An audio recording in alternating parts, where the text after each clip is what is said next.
running. It's into high demand at present. And computer science, we have 180 seats, which is also in a lot of demand. This is all that I wanted to share about Delhi Technical Campus. Now, I won't take much of your time, and I request the speakers to take the platform. Thank you. Thank you, ma'am. Thanks for introducing about what Delhi Technical Campus is all about. So I would request our first speaker of the day, Dr. Fredericks John, who is I have seen his profile a few days before while I was requesting to be a speaker.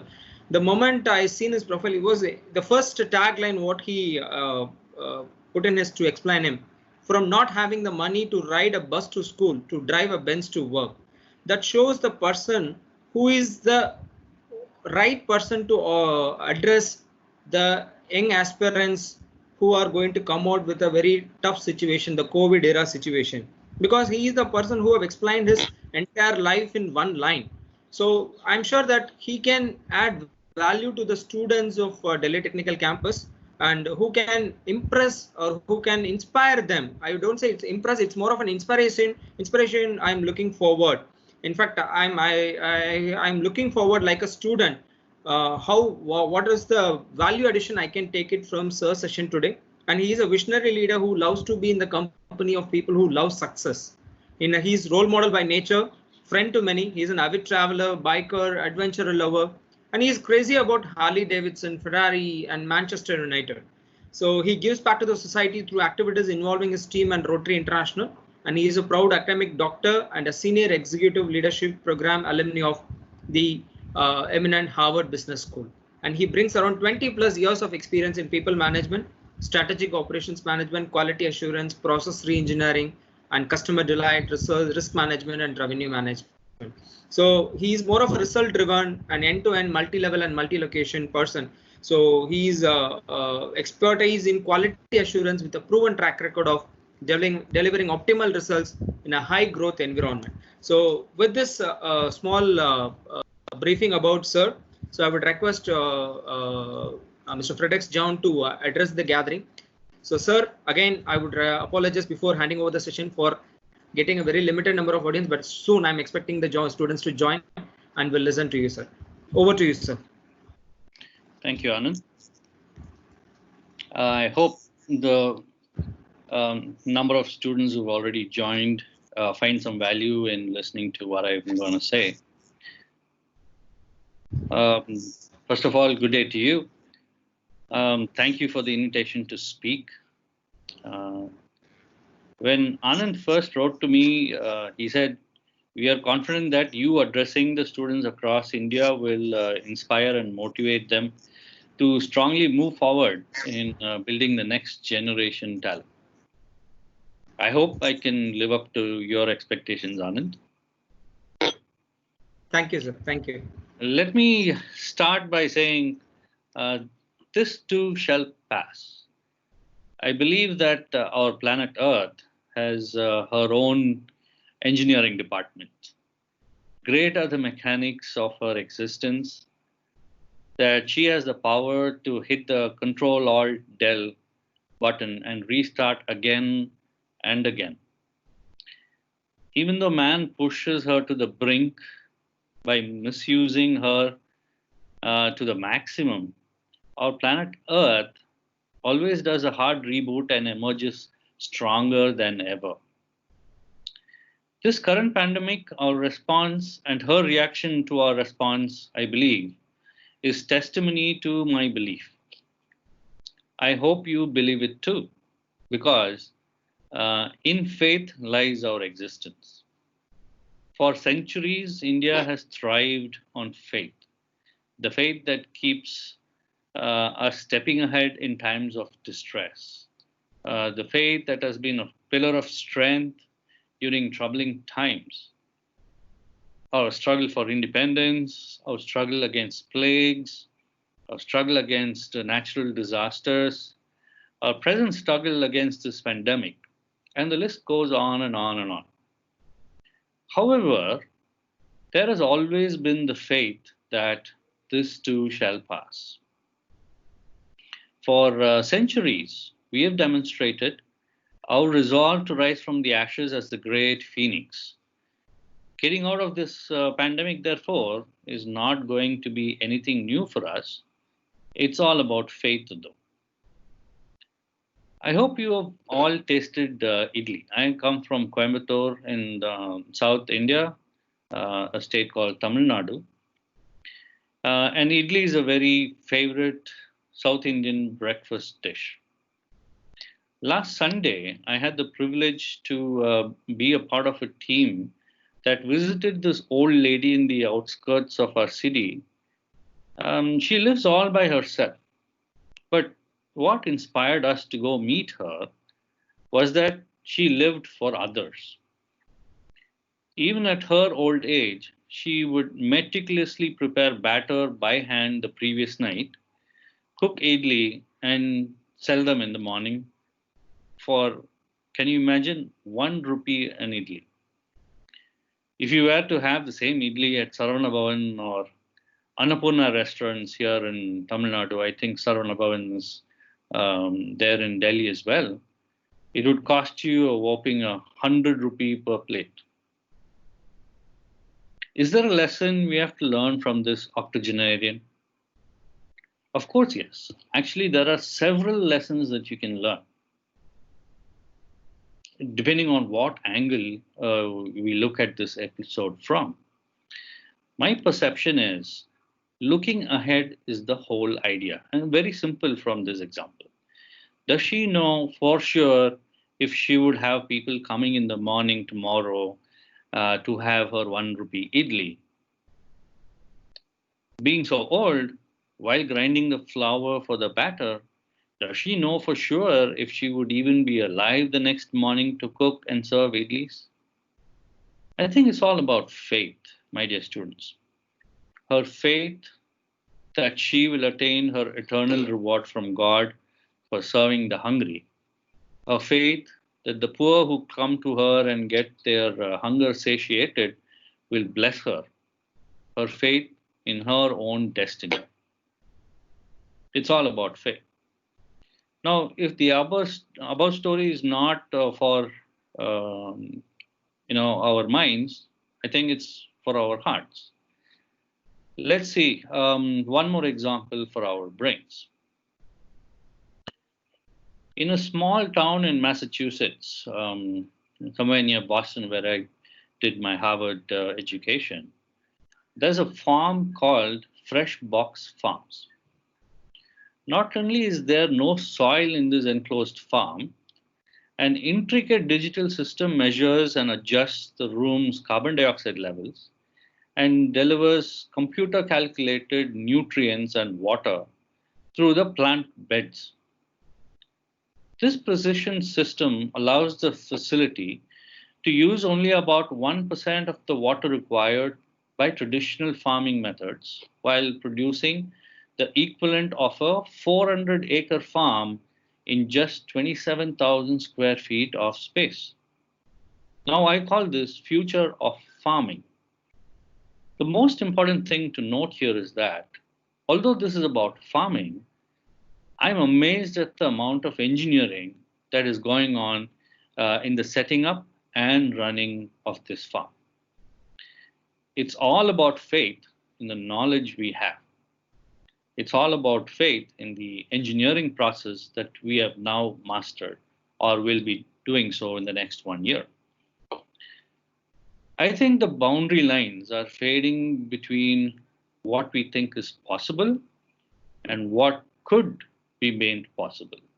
It's all about faith, my dear students. Let me repeat that. I think the boundary lines are fading between what we think is possible and what could be made possible. Now, leaders around the world have been grappling with how to respond to the pandemic, addressing the evolving demands of the moment. However, as the crisis is far from over, students, who I consider to be the future leaders, need to be thinking about the long run. This journey will be much like running a marathon with periodic sprints along the way. Only agile and resilient participants will be able to keep moving on a lengthy and unpredictable course. Nobody knows what's in store for us in the future, so prepare yourself for the unknown. Prepare yourself for the new normal. India has pressed the pedal on reforms to secure interest and investment from other countries for manufacturing.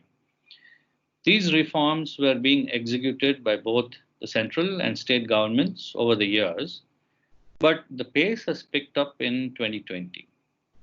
General perception is that these reforms can place India at the edge of a potential transformation, and that's going to happen very soon.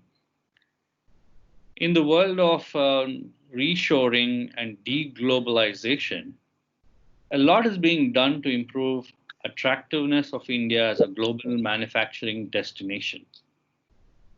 India is planning to pair its large captive consumer base with low labor costs to edge out competing nations in Asia. Several global organizations are planning on switching their manufacturing bases to India. For example, we recently saw this in the news. Google going to invest $10 billion in India. Another news a couple of days ago, a Taiwanese company, Foxconn, which manufactures Apple products, said they will invest $1 billion to expand manufacturing base in India.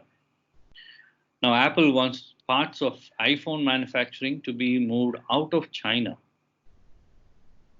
Coupled with our Prime Minister Modi's Make in India campaign, there's a lot of opportunity opening up doors to infinite possibilities for young engineering graduates like you. While the government is leaving no stone unturned to lure manufacturing to India, what are we students supposed to do? While many technical experts would have dealt with this topic at length before me, I have 3 suggestions for you to do as a budding aspirant to secure your future in the post-COVID era. 1, manage yourself. 2, manage your network. 3, and most important, manage your family. Now let's look at these in detail. 1, manage yourself. Remember the faith that I was talking about earlier? Inculcate that faith in yourself. You have to have faith in your abilities and believe that you are the creator of your own destiny. Whoever thinks that the outside forces influence his or her life is already a failure. So my request to you is to have faith in yourself. Once you set your ambitions high, work at them with all your might, with discipline and dedication. There is no limit to what you can achieve if you do this. And just remember, there is no full stop to learning. Every day is a new learning experience. I have completed my Harvard education at the age of 45, so learning never stops. And trust me when I say this, there is no limit to what you can achieve if you do everything with discipline and dedication. As Anand mentioned already, I am a true example. From not having the money to ride a bus to school to driving a Benz to work is what I have achieved. This is the result of self-belief, dedication, hard work, and discipline. My sincere advice to you during these troubling times, students, if you want a secure future for yourself, do not avail of any kind of loan facility once you get your job. No loans for mobile phones, no personal loans, most importantly, no credit cards. I only use my credit card for official purposes, that is to buy flight tickets and pay for hotel stays during business trips. Everything else should be from your savings. I learned it the hard way, so take it from me. COVID has also taught us how to spend only for essentials. Continue this for the future too. You will have enough money and would not need a loan for anything. Now, this is about managing yourself. Now, let's look at managing your network. Building relationships with people around you is what it is all about. Your classmates, your teachers, your teams at work. You never know when or through whom the next big opportunity is going to come your way.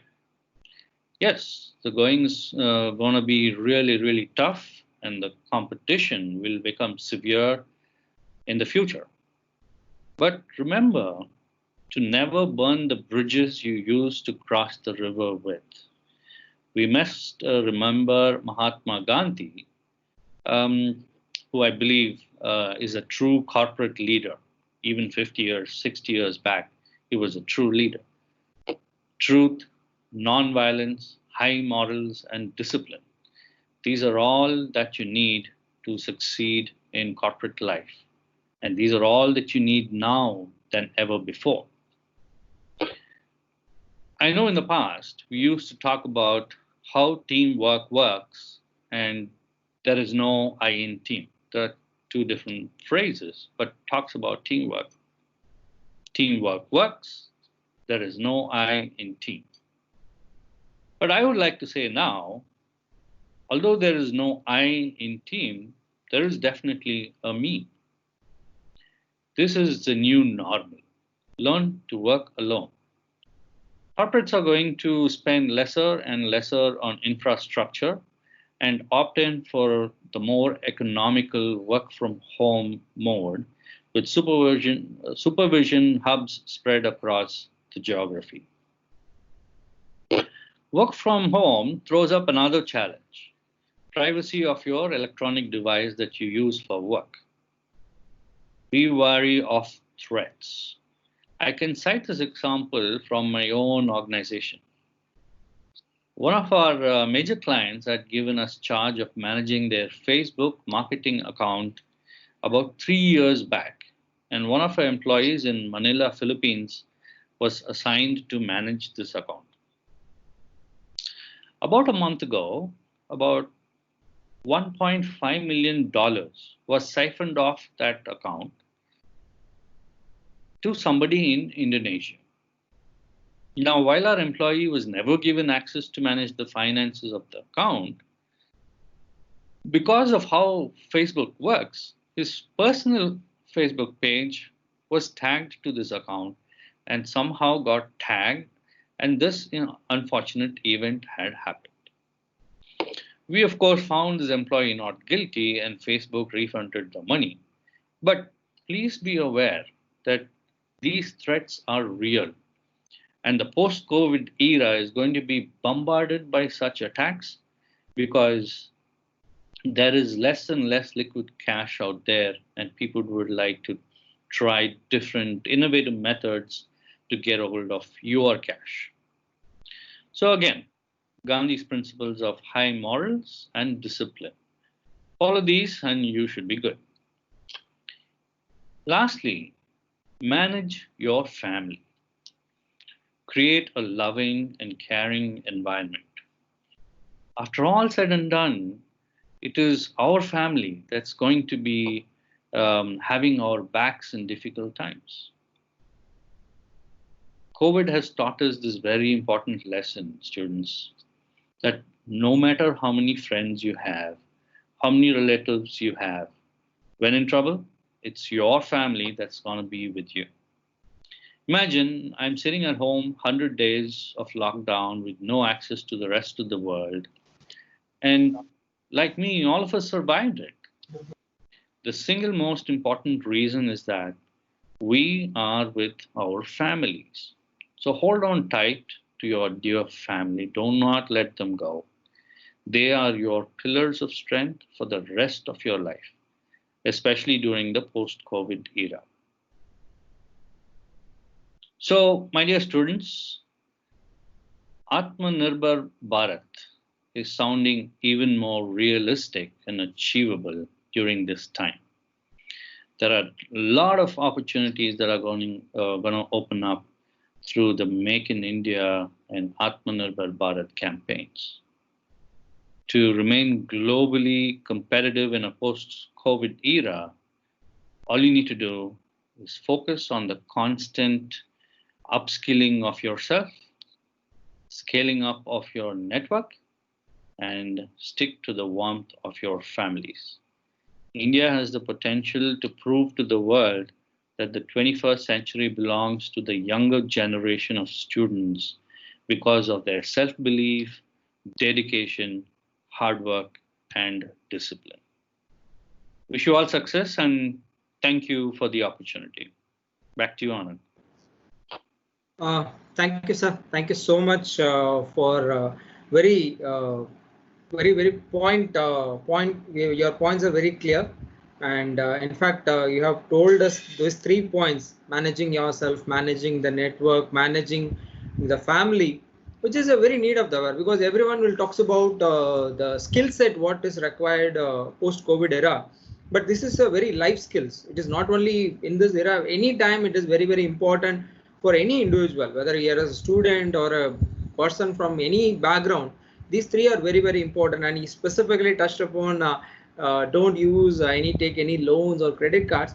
People, maybe the audience sounds why sir is telling about this, but maybe I'm from a professional, being a professional, I can relate to it. I'm sure the students who comes out, who will become a professionals in the very soon, the coming years, they will also realize why you told the specific words. I'm not sure, no one will tell this specific inputs to the students community. Not very all will share this point. This is very important one. I would always will keep me in my mind. And thanks for your wonderful session. In fact, I'm happy that I'm from the same place where you belongs to.